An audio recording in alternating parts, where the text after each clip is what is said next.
You're listening to the Full 10 Yards of Britball podcast with your host, Timothy Lambert-Monk.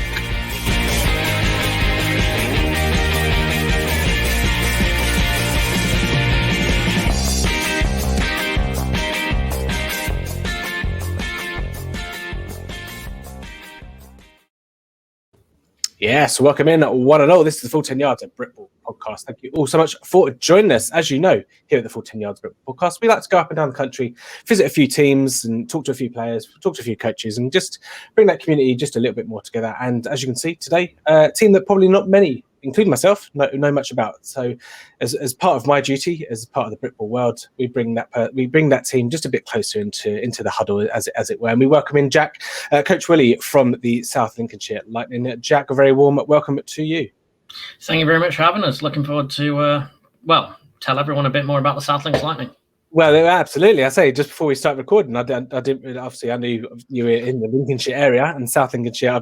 I have relatives in the Stamford area, and obviously you guys just play around the corner in Bourne. Anyone that's in the Lincolnshire area will know these places that I'm talking of. But saying that, Stamford's quite well known, I guess. But alas, we're going off on a bit of a tangent already. Just before we get into the interview with Coach Willie, just a note: if you are here for the reasons of trying to win one of these 14 yards season guides, which are available on the shop, all you got to do is make sure you're subscribed to our channel or whatever it's called, just down there somewhere. I don't know, I can't remember where it is. And then just comment either your Twitter handle or your Instagram handle, and then we'll pick a winner on Sunday when the games are going off on Sunday as well. So if you want a chance to win a digital guide, essentially just subscribe to the channel and comment below. So good luck to anyone that does enter. And don't forget, if you want the physical copy, which comes with a free digital copy along with it, you can get those from the shop. Just head over to full10yards.com. You can find more information. Like I say, all funds obviously go towards helping us fund and obviously putting it back into Britball. But let's get on with the show, Coach. So again, like I say, not myself included, there's probably going to be quite a lot of people out there that don't really know much about South Links. And again, I couldn't, even before we started recording, I couldn't even tell you how long you guys had been going for. But you're reliably informed me, but you're very much in diapers, as it were, when it comes to playing Britball in this country. Just tell us a bit about, before we get into the Lightning, tell us a bit about you, how you came across the Lightning and playing and coaching. So, for me, I discovered American football when I was about 14. I think it was Patriots Buccaneers played at Wembley. That was on the BBC, and it was just larger than life. I was just instantly fell in love with the game.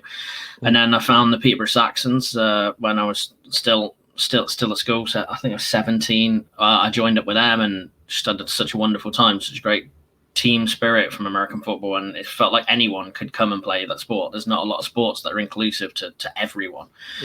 And it really struck a chord with me, and then I decided to go and partially tear all of my knee ligaments. So playing wasn't really an option anymore. And I'm like, well, I just don't want to leave. I don't want to leave these guys. So I'll stand and hold a clipboard, put some cones out and whatever and so forth. Got a bit of a coaching bug, and then, life caught up, off to university, get a job, all of this, that and the other. And there was, by the time I got back to the area, the Saxons had folded.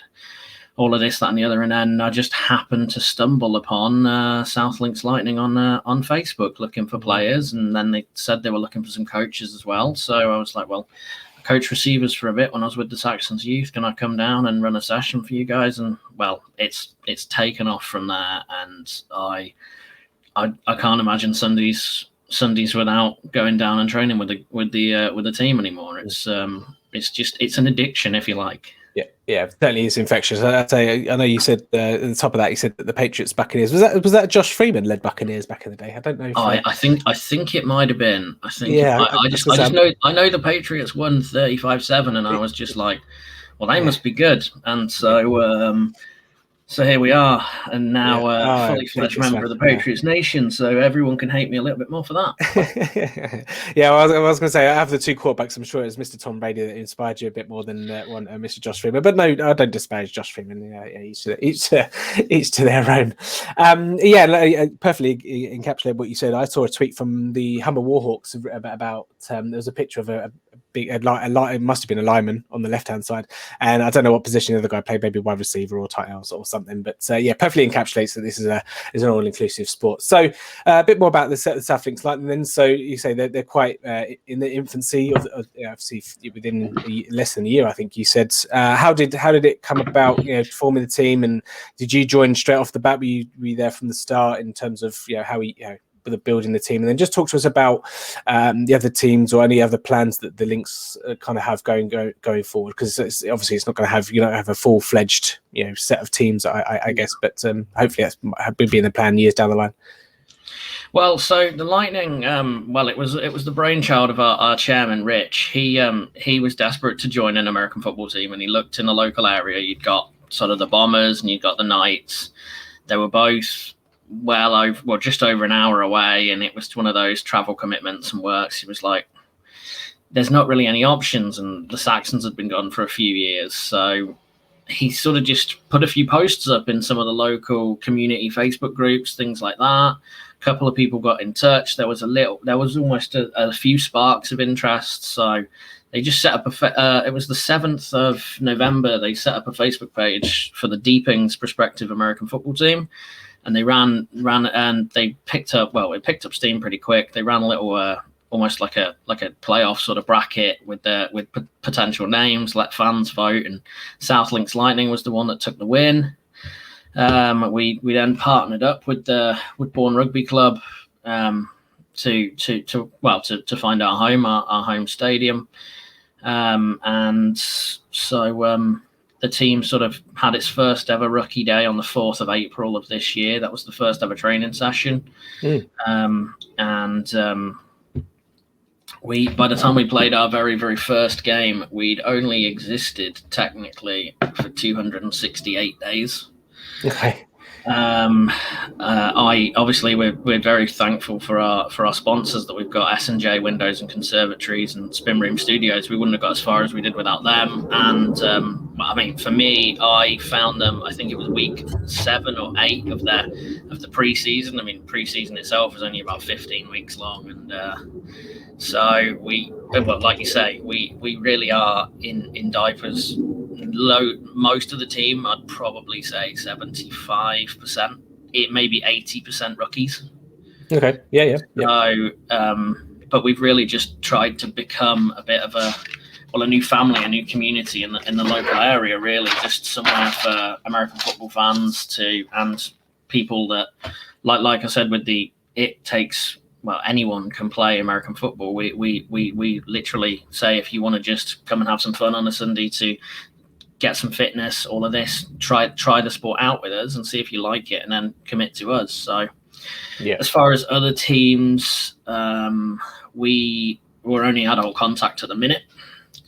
And we just putting all of our eggs into getting that fully set up, so that we've got that team. Obviously, associate season this year, we want to go through that and make sure we show that we are a team that's here to stay. Sure. And then build from there. We've got a bit of a partnership in a sense with the Peterborough Royals. That's a local ladies team. So any ladies in the local area that are looking to, I mean, we've got a female player on our team anyway. So come and join us. Come and see them as well if you're looking for a team in the local sort of area.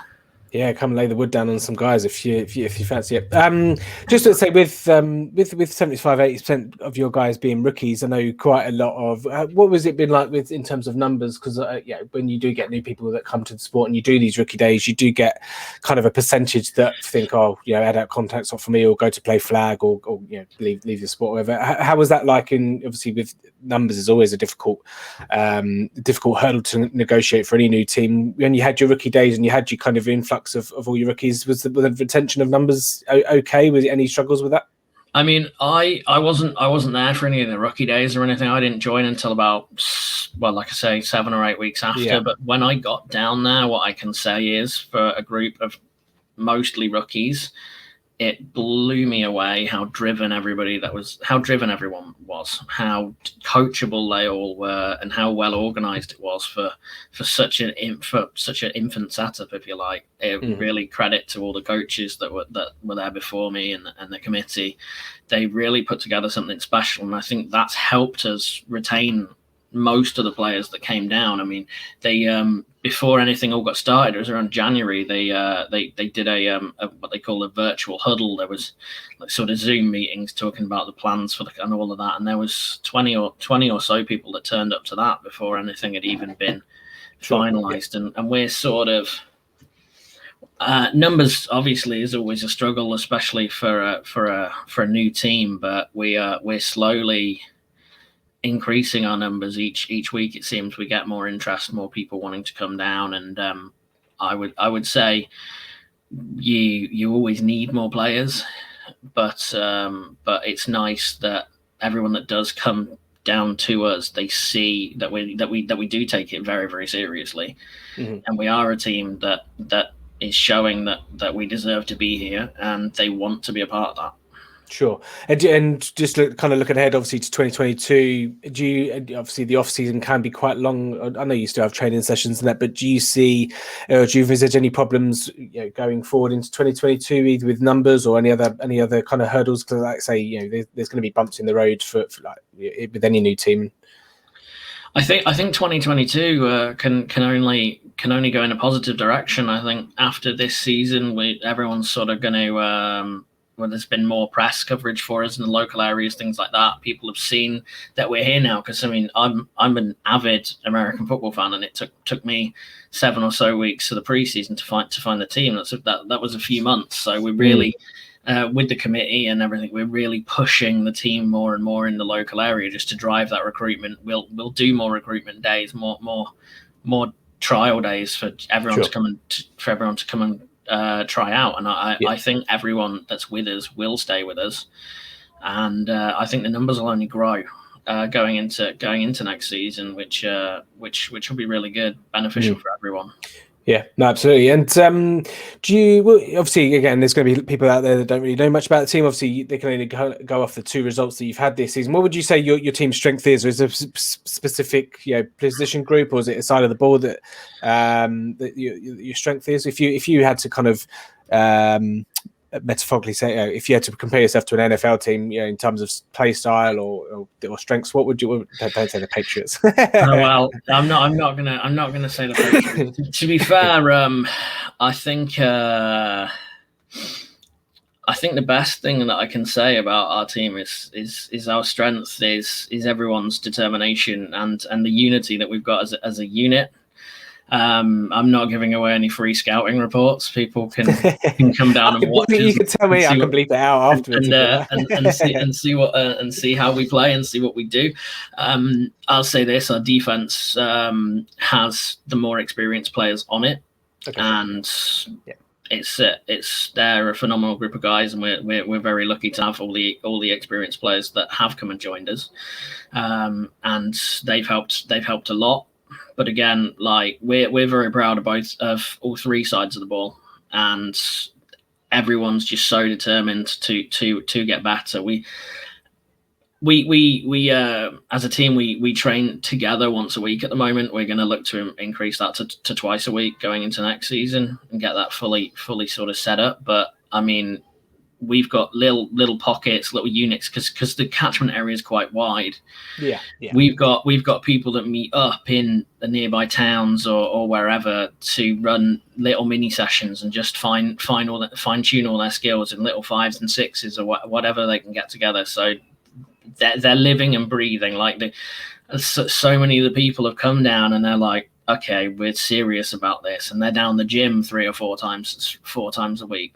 So a lot more than they used to be. And it's just when you see people willing to put in that time away from training and on top of their already hectic lives and things like that, it just gives you such an amazing feeling that you're part of something, and we really do feel like we're part of something special. Like we are taking this very seriously, and we are here to stay. That's the main goal for the South Links Lightning.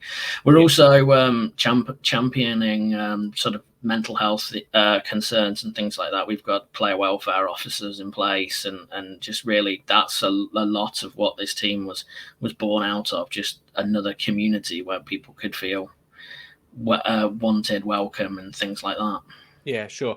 And you're saying about obviously people, what the wide catchment area. So I know people that travel well over. You mentioned obviously being in your chairman there being an hour away, being too far. I know people that travel an hour and a half, 2 hours. So like I say, if the foundation's there and the team that say are sending out the right signals, then people will come from really far away. We've got people that come over an hour to come and join us, and you give up your they're giving up that whole Sunday to come down, so we can't be thankful enough, and it's worth it for anybody in the area that may think they're a bit far away. Like, come down anyway and give it a go, see what it's like, and you'll see that if you want to be part of a football team, we're a team you want to be a part of.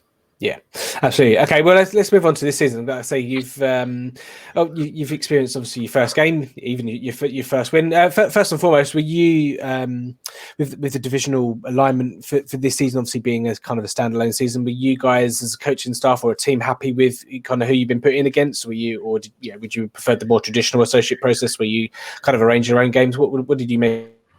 We were in the alignment. From what I've been told from the team, we were sort of offered to have a 2-game season, but we were happy to take 6, and it makes sense to just play the local teams, local teams if you like, especially with the COVID, with travel and just everything. It's nice to have it set like this, and it's a good little match of. Good little mix-up of talent, and teams play different styles. So it's great for us as a team with a lot of rookies to learn. And then obviously next season everything is going to change. I don't know too much about the specifics of Baffin and its setup. I've not really followed it for 5-6 years, so just come straight back into it this year. But I obviously knew things were different, and I think it's the right thing to do, just to keep the travel down, and just to keep it safe and get games played, which is the main thing. Yeah, no, I think I say there's a couple of teams in there that are kind of associate or Div 2 kind of level. Obviously, with Scunthorpe have been, they've been associate for a little while, and you've got Northants. I think off the top of my head have been down that way as well. So I wouldn't be surprised to see you guys kind of play the same teams as well. So let's dive a bit deeper into the games. Obviously, your first game against Northants, 28 loss, and let's say you mentioned there obviously the defense being one of your strongest points. I think reflected in the 2 scorelines of that you've had this season would probably stand testament to that. 28 loss to Northants, and then your first win against the Scunthorpe Alphas 7-0. Talk us through the emotions going through your first game, and then talk us through how you were able to facilitate that 7-0 win against Scunthorpe. Well, I mean, the first game, all I can really say is just how proud we were of everyone, because there was a lot of expectation from various places. We would just go into that game and get walked over, and we believed in ourselves that wouldn't happen. And in a sense, looking back, even 20-8, it felt closer than that. We field goal, dinked the upright, and but it was great for everyone to go out there and feel that first in-game tackle, that first snap, that rush, that go through that process. Just even going through your card check and your pre-game warm-ups is something you can't simulate. So to go through that, everybody came out of it just feeling so alive and so enthused, and we were just very proud of the team, and it helps us just pinpoint those little rookie errors that come up, like not taking a touchback on a kick return, things like that, and then we can reflected on that and say, if we'd have done this, that we'd have had a better start position, things like that. And everyone then sees the game from that, even just the substitutions, getting the plays called in, all these different little niggles. It's the first time you experience all of that as a collective unit in that hostile environment, if you like. Mm-hmm. And so it was a great learning curve, and just like I say, we came away from it so proud of everyone, and just really fired up, I think, to go to the second game against the Alphas at home as well, especially at our place. We knew that we were going to have quite a good crowd because the partnership with the rugby team, a lot of them were coming down. There was a lot of enthusiasm in the local area to see the new sport, because with it being quite new to the area, and we went and we did those we did the fans that came down to see us proud. It was it was a rough and tumble affair. The defense were phenomenal. The second game against the Alphas, and our offense just really slugged it out. As like we had one of our linebackers playing QB because none of our QBs were available for that day. So and credit to him, he is one of our more experienced players. So well played to Cav there for stepping in, just leading the guys. And I think everyone was calmer. Everyone was just a bit more composed. They'd been through that first game, and I think we just went into it. Just everything that we'd learned, everything we'd coached, we all trust in each other, we all trust in our systems, and we went out and executed. Yeah, I mean, it was certainly a surprising scoreline, I assume, for most, because again, it's easy for teams that you don't know about, or teams that are relatively new. It's just easy to dismiss them as just getting lost, because Scunthorpe had been putting up some performances, and their defense is also quite tough. And again, I wasn't surprised that that they kept you to 7, because I know the Scunthorpe Alphas defense was pretty decent, but that was a bit of an eyebrow raiser. And like I say, the guys must come off the field and been well chuffed. But obviously since then, the week following, I think it was obviously had to. The next game against Scunthorpe obviously didn't go ahead, and I think Scunthorpe awarded the walkover win. Was that because obviously forfeiture, and I assume COVID related or injury related, or? So that game was originally rescheduled because of a COVID. It was originally supposed to be a controlled scrimmage a couple of weeks, 3 or 4 weeks earlier. Okay, yep. Because at the time we sort of asked for the controlled scrimmage. We had a COVID outbreak in our camp, and they had some close contact with other players, so it was agreed, obviously you can't take those risks, not with COVID. So when we had a confirmed positive, so we reported all that to the league, went down those steps. They sort of said, well, let's get it rescheduled. But the only date in both teams' schedule was the 15th. And when it got round to it, off the back of 2 games, we just had too many injuries, too many players carrying injuries as well. And player safety is paramount for us. So we made that decision just because of a vastly rookie squad. We needed to protect them. Like if we would have had to have played players both sides for the whole game in positions they've not even been coached in, and it's not safe to do so. So as a team, coaches, we made the decision, and we stand by it. Player safety is paramount. We're not putting anyone's health on the line, because at the end of the day, they've still all got to go to work and earn a living Monday through Friday or whatever. So we made that decision, and in our minds, it's still the right decision. Yeah, no, like as I say, obviously it's a theme that's going to be, that's been going through the first 9 weeks of the season. And I say it's not going to stop. It's not going to go anywhere. And I wouldn't be surprised if it even happens next season as well. Obviously, might be more ramifications next year when if we revert back to a more traditional style approach in terms of divisions. But like I say, it's just good.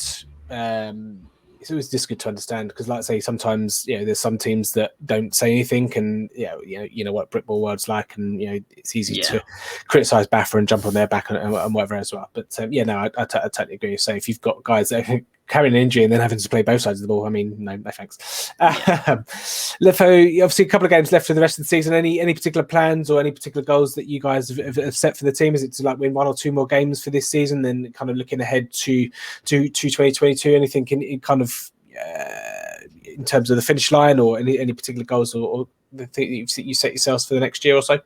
Well, I mean, for the rest of the season, we all we want from everyone is to just go out, give everything, execute, and just show South Links Lightning football. Really, that's all we can ask. 100% execution, that determination from what we've seen from the last 2 games that we've played, and just go and execute. And we're gonna, as long as we hit those things, we're gonna be very proud of this team.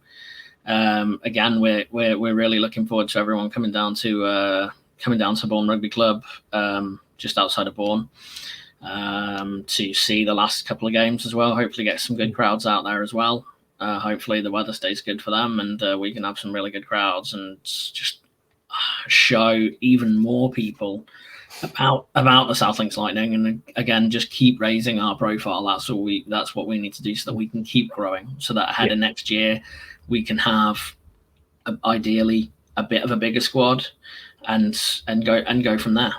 Yeah, absolutely. Let's say that's a good little segue. If you want to promote how people can get in touch with you, how they get in touch with the Lightning, if there is anyone that is watching or listening, that is kind of in the Bourne area or in Lincolnshire, that want to come down and see, or even if they just want to come and spectate or whatever, just time to plug away on all the socials.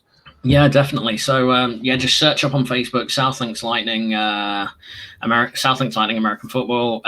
We've also got the South Links Lightning American Football Prospective Players page. So if you want to come and try out, find that, join that page, and that puts you in touch with some of our coaches. You can let us know what positions. I mean, you can do the same through the main page as well. Drop a message. I'm at the end of it. There's a few other people that are at the end of it as well. If you've played before, let us know what positions. And if you've never played before, let us know what positions you want to try, because the main thing, if you want to come and try out for us, we're going to let you play where you want to play, or at least we're going to let you try that position. We may suggest trying a couple of other positions as well. So we, at the end of the day, we want everyone to want to be a part of our team. So, and that's sort of how we go from there. And we are looking to grow. Like I say, we're still not even a year old yet, and we've come a really long way. And I mean, I'm just very proud of everyone in the setup, and I think everybody in the setup as well would say the exact same thing. It's become such a part of all of our lives, and we are determined to have every success possible. And if we can bring more people along for that ride, more people that want to be a part of that, then please come and join us. We train just outside of Bourne. It's down Spalding Road, Milking Neck Drive, the Bourne Rugby Club. You can Google search that. It'll take you down there, just outside of Bourne. We train Sundays. Find us on Facebook, like we say, and we've got Twitter as well, South Links Lightning on there. So just find us. We're here. We train every Sunday, like we say. Come and join us. We've got the games coming up. If you're in the local area and you're looking for something to do on a Sunday, we've got a bar that's open during the games. So, I like how you've led with the bar there rather than come and watch the. Well, you know, some people. It helps, doesn't it? It does. that way, if you want to come and watch the game, but you've got maybe a significant other or somebody that might not be interested, we've got the bar, and it's perfect for during halftime. And even if it does rain for a little bit, just nip in there and support the club, and then come back out for the rest of the game, because you'll see some really good entertainment, and you'll see some real driven, hungry players out there. And like I say, we're a team that we're all very proud of, and we hope anyone in the local area will be proud of us too. Again, thanks to all of our sponsors I mentioned earlier. We wouldn't have got this far without them, and anybody else in the local area that's looking to sponsoring an aspiring young sports team in the local area. Well, South Links Lightning, here we are. Again, find us on Facebook and let us know. Yeah, absolutely. And just a quick before we sign off, Jack, any particular aspirations for you? Obviously, I know you're a positional coach, and any aspirations to be a coordinator, a head coach, going further down the line, or? I want to help the South Links Lightning as much as I possibly can in any way, shape, or form. So I'm just willing to do that. They're local to me. I'm sort of tied into a job that in the local area that I do a lot of hours, so I don't have a lot of free time. So I can't really travel. I'm not really looking to travel anywhere else. So unless anyone's looking to pay me a substantial amount of money, which I can't see anytime soon. Maybe. Well, exactly. We don't get the money that the media said about the guy that's on Love Island on like 25,000 a week or a year or whatever. But no, like I say, my aspirations are just to grow with this team and just go as far as we possibly can. Yeah, and we've mentioned Love Island, so it is time to get out of here on that. Definitely. On that note. I will never ever mention Love Island again. I'm going to bleep it out if I can be bothered. I'm joking. Swear word as far as I'm concerned. Yeah, obviously, Jack, thank you for coming. Let's say if anyone that is watching or listening in the local Lincolnshire area, make sure you go and even if you want to just go and spectate, go and support the team. And certainly, yeah, from what Jack was saying, is the heart's in the right place of the club, and hopefully, I say going into 2022, when the fully fledged team. Obviously, wish you the rest of success for the rest of the games. Hopefully, I might be able to get down to one of the games. I think your last game, I might be in the area in that on that Sunday, so I might come down and say hello. Yeah, we'd definitely love to have you. Yeah, absolutely. And to say anyone that is here again, if you've got this far and you came initially for the competition, well done first and foremost. But don't forget to leave a comment with your Twitter handle, your Instagram handle, or something in the comments. Make sure you subscribe it to the YouTube channel where you can win one of these. Look at all the pages, 400 pages of them. If you are an NFL fan, getting you ready ahead of the 2021 season. I've been Timothy Lambert Monk. I've been your host. We'll be back next time when we do this all again for the game.